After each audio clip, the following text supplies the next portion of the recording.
제가 말씀드리고자 하는 오늘 주제는 이순신 정신의 개성 발전입니다. 개성 발전인데 여기서 제가 먼저 좀 본론에 들어가기 전에 먼저 말씀드리고 싶은 부분이 뭐냐면, 제가 말씀드리는 내용은 김종대 전 헌법재판관님께서 지으신 하나가 되어 죽을 힘을 다해 싸웠음이라는 교재를 기호 바탕으로 하고 있다는 점, 그리고 호칭은 사실 이순신 앞에 우리 성명이든 어떤 호칭을 갖다 들어도 부족하겠지만 그분의 정신을 좀 친숙하게 우리가 다가가서 우리 일상에 적용할 수 있도록 하기 위해서 그냥 이순신으로 칭하고자 하는 점 양해해 주시기 바랍니다. 제가 왜 교재를 이렇게 기본 바탕을 간증을 하느냐 하면, 여러 가지 책들이 많이 나와 있는데 우리가 정신적인 가치를 전달하려고 사실은 하는 게 목적인데, 잘못 역사적 사실에 대한 논증으로 빠져버립니다. 강의 내용이 너무 안 됩니다. 우리 목표하는 바가 안 되기 때문에 사전에 저는 중요하게 생각해서 어느 책을 바탕으로 했다는 이 기준을 정해놓습니다. 제가 말씀드릴 목차는 이 순서대로 말씀드리고, 공부법은 약 478주년쯤 되시니까 478년이라고 정확하게 말씀하셨지만 약 500년 전에 시대적 가치관과 현재의 가치관은 엄청나게 다릅니다. 그런데 그 당시에 소위 이순신이 발휘했던 리더십 사례를 가져와가지고 오늘 일상에 어떻게 적용할 것인가가 우리 관건입니다. 그런 방향으로 정리하기 위해서 이렇게 공방을 마쳤느냐 이런 말씀을 드리고, 그래서 제가 12가지를 뽑아가지고 리더십 사례를 뽑아 발췌를 했습니다. 정리를 했는데 이거를 현대적 개념으로 한번 정리를 해봤습니다. 정리를 해보고 시간 관계상 12가지 사례 중에서 2가지만 말씀드리고 나머지 10개 사례는 여러분들이 지금 가지고 계시는 책에 다 수록되어 있으니까 참고해 주셨으면 합니다. 자, 우선 중요하게 생각하는 유비무환의 정신에 대해서 살펴보겠습니다. 당시 조정에서는 전쟁 안 한다, 쌌던 성병마저 중단한 상황이었지만 이순신은 전라 좌수사의 부임 후에 전쟁 난다, 흥남 대비해야 되겠다, 바로 흥남 대비에 들어갔죠, 그죠? 그래서 고관노포를 순시해서 전선과 장비를 증언하고 기강을 합류하고 칼수기 등으로 전투를 항상시키고 거부선을 참지하고 한산도 시절에는 과학 청건 이러한 일들을 했고, 그리고 그가 남긴 말 중에 날리는 하늘이 부르는 것이 아니고 내리는 것이 아니고 사람이 부르는 것이다, 신은 이미 준비를 마쳤나이다 등에서 보면 이순신의 유비무환 정신을 우리가 충분히 읽을 수가 있죠. 이거를 지금 조금 우리가 접근하기 쉽게 현대 개념으로 한번 정리를 해보면, 자, 이게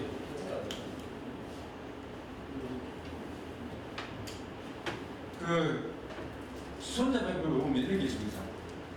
전쟁은 이기려고 하는 것이, 이기려고 싸우는 것이 아니라 평소에 이겨놓은 사실을 확인하는 절차에 불과하다.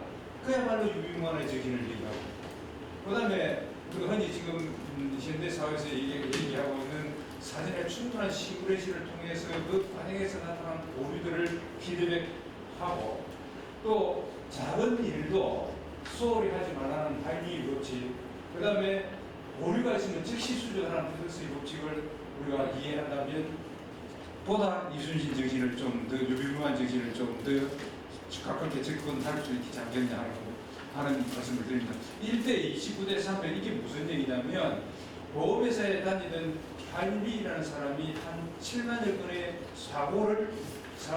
보험사고를 조사를 해봤더니만 300건의 경미한 사고가 나고 나니까 29건의 중위급 사고가 나고 29건의 중형급 사고가 나오면 한 건에 반드시 대형사고가 터지더라. 즉 300건의 경미한 사고에 대해서도 유비무환 자살을 임하라는 뜻을 얘기하고 있고, 베르사유 법칙은 뭐냐면은 즉시 수정해라. 제품을 만드는 과정에서 오류가 발견되어 그걸 수정하면 1회 비용이 드는데 제품이 완성됐을 때 그걸 되돌리려고 하고 수정하는 이게 손님에게까지 판매돼 가지고 소위 말해서 그 리콜 절차를 거쳐서 수준 보완하면 매일 이용이 됩니다. 그러니까 빨리 유인관의 자세로 임해야 하는 것을 얘기하고 있다는 것을 말씀드리고, 그 다음에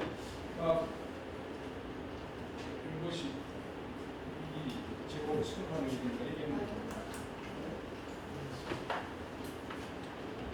그 다음에 제목만 말씀드리고 넘어가겠습니다. 솔선수범 이런 식으로 이순신이 발휘했던 이런 상황들을 지금 현대적으로 이렇게 이해한다면 조금 더 가까이 접근할 수 있겠다 하는 부분을 말씀드리고,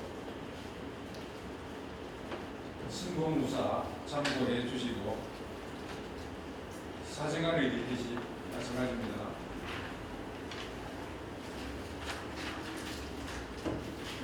이게 주인이 아니라고 이제 좀 그렇게 말이라고 어떻게 어떻게 해야 되나? 자, 좀 넘어가서 12분까지 들어가는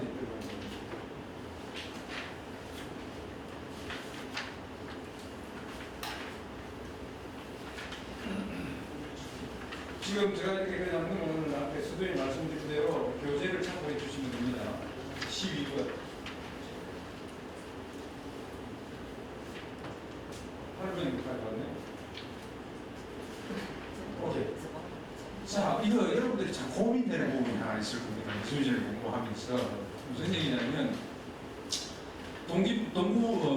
함경도 동부비보에서 근무를 마치고 병조에 근무를 할 때 얘기입니다.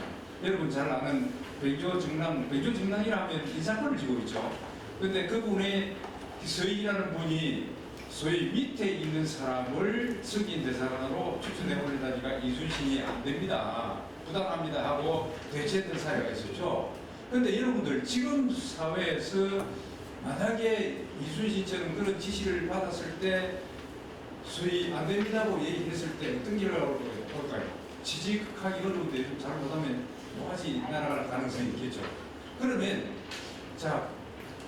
이 상황을 우리가 어떻게 해결해 나갈 것인가? 자, 이순신이 리더십을 발휘한 것은 어떻게 했냐면 인격의 바탕 위에서 사랑과 정성, 자력과 정의라는 바탕으로 성공, 부사, 유비무한, 솔선수범, 사생활, 소통, 감성의 리더십들이 각계 상황에 맞게 발휘됐던 것입니다. 그런데 지금 현대 사회 서익에서 받았던 그 사례를 우리가 적용하려면 제가 여러분들에게 드리는 현시대 정신을 소위 말해서 반영할 수밖에 없거든요. 그게 무슨 얘기냐? 구체적으로 소통을 통해서 지시자와 지시를 받은 사람이 소통을 통해서 소위 말해서 가치관을 공유하는 절차, 끝으로서 공동선언으로 지시사항이 공동선언을 위한 핵심인지 장애인지 아니면 자기 사익을 추구하는 것인지 아니면 내가 잘못 이해를 해서 상대방 상급자 지시하는 사람의 지시를 소위 부당하다고 얘기한 것인지를 거치는 과정입니다. 그렇게 하면 소위 말해서 조직도 발전할 수 있고 기민도 발전할 수 있지 않느냐 하는 그 상황을 얘기합니다. 자, 이순신 리더십의 의사결정 구조를 한번 내면의 가치가 있기 때문에 내면의 가치에 따라서 자신의 의사결정되게 돼 있고 자신의 의사결정되는 행동이 나오도록 되어 있죠. 그 다음 결과가 그러면 내면의 가치는 수양의 깊이에 따라 행사된 인격이 기준이 되죠. 인격을 쌓으려면 어떻게 해야 됩니까? 자기 관리, 자기 개발이 되겠죠. 그게 대단히 중요하죠. 여기서 포인트가 자기 관리, 자기 개발이라는 겁니다. 그러면 자기 관리, 자기 개발이 잘 되어 있어야 좋은 의사결정을 할 수 있다. 이순신처럼 또 강렬한 의사결정을 할 수 있다. 그렇게 정리할 수가 있겠죠. 그러면 자기가 지금 현 시대에서 자기 관리나 개발의 방향은 어떻게 할 것인가? 지금 여러분들 혼자서는 아무것도 할 수 없고 서로 힘을 합쳐야 할 수 있는 소위 융합의 시대라고 얘기하고 있죠. 그러려면 융합의 시대에 제일 서로 힘을 합치는데 제일 필요한 게 뭡니까? 서로 공감할 수 있어야 돼요. 교류할 수 있어야 돼요. 소통할 수 있어야 돼요. 그 다음에 또 창의의식이 되죠. 창의력을 발휘하려면 감성을 키워야 되고 직관을 키워야 되고 그렇죠. 그렇게 하면 자기관리가 돼서 수준 높은 이순신처럼 강렬한 의사결정을 할 수가 있다. 좀 더 구체적으로 하나만 말씀을 드리면 이순신은 아무리 복잡한 문제가 있어도 매사에 긍정적인 자세를 가지고 그 다음에 정돈된 인격으로 소위 단순화시켜서 이 말씀은 뭐냐면 제가 이해할 때는 본질을 보고 거기에 대처합니다. 자, 예를 하나 드리겠습니다. 부하를 지극히 사랑해줘. 물론 이순신에서 사랑을 표현하면 대의 안 되지만 부하를 지극히 사랑하였는데도 불구하고 경상도로 출전하기 위해서 소위 말해서 출전 준비를 하고 있는데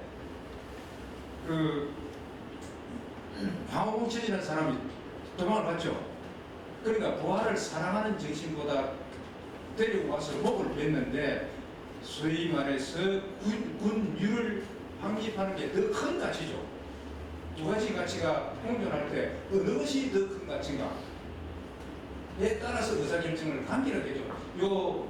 남솔 수문 배제로 드리는 설명을 시간관계상 설명을 안 드려도 여러분들이 다 알 수 있는 부분이니까 그 정도로 설명을 하나만 뽑아내서 설명을 드리겠습니다. 자, 왜 이순신인가? 그래서 현실 위기를 극복하는데 이순신만한 경우는 없다. 우리 문제를 해결할 외국의 유인을 찾는 것은 부적절한 당연한 말씀이죠.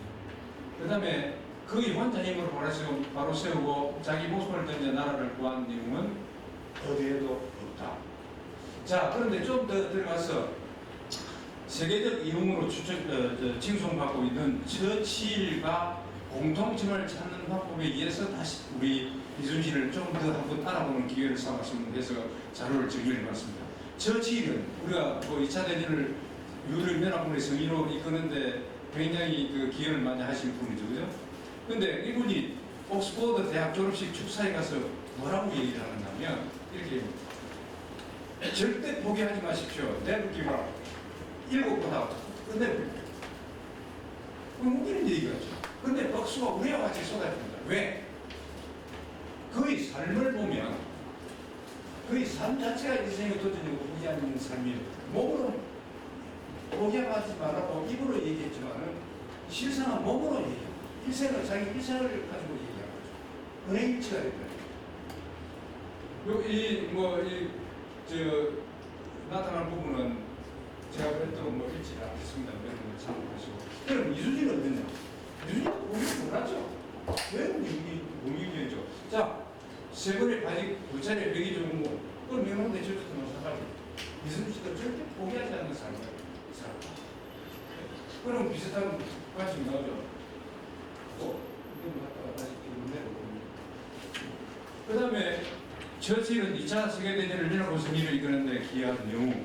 자, 이순신 오히려 자력이 아니라 오히려 견제를 받으면서 핍박을 받으면서 나라를 구해줘. 또 처칠도 풍부한 감성 문학까지 과학적 소질이 있었죠. 그래서 2차 대전이라는 작품으로 노벨 문학상을 수상하고 그래서 스트레스 해소와 우울증에서 벗어날 수가 있었죠. 자, 이순신도 마찬가지입니다. 풍부한 감성이 있었고 즉 문학가적 소질이 있었고 소위 말해서 시쓰기, 가족사랑, 안중일기성이 등으로 스트레스를 해소했고 목표도 소위 처칠이 자신 잘할 수 있는 역사 공부로 훌륭했던 분들의 행동을 익히고 실천해서 하는데 목표를 두고 그래서 정의의 자유라는 자기 신념을 갖게 됐죠. 이순신도 내적으로 인식을 갖추고 외적으로 국방을 책임질 가수가 되자 이렇게 자기 자신을 쌓아가면서 사랑과 정성, 자율과 정의라는 4가지 덕목을 자기 가슴 속에 소위 있게 담아둘 수가 있었죠. 자, 명언 중에서도 보면 처칠도 비관적인 사람은 기회를 고난으로 만들고 낙관적인 사람은 고난을 기회로 만든다. 초긍정적인 얘기죠. 그 다음에 명언 중에서 보면 이순신 시댁에는 아직 12척의 배가 있어옵니다. 초긍정적인 생각을 가지고 있죠. 그러니까 이순신하고 처칠하고 비교해도 공통점이 많죠. 그 다음에 자, 장웨이링 교수, 이분이 누구냐면 중국의 역사학자인데 또 고구려의 역사를 갖다가 중국 역사로 판단한 동북공정의 작업을 맡아서 하는 이 역사학자가 이순신 세미나에서 그 무슨 사진을 보고 아 이거 아니다 하면서 소위 말해서 그 무슨 그 동북공정 작업에서 탈퇴해서 물러난 사람인데 이분이 그 이순신에게 뭐라고 칭송을 했느냐면 청나라에 이순신이 있었다면 서양과 일본에 패하지 않았을 것이다. 그 다음에 일본에 이순신이 있었다면 명나라, 태국, 베트남, 인도네시아까지 일본이 정복했을 가능성이 있다. 극찬을 한 거죠. 네. 자, 여러분 잘 아시는 도고 헤이하치로 제독은 스시마 해협에서 러시아 함대를 전멸시킨 일본의 해군 영웅이죠. 그죠?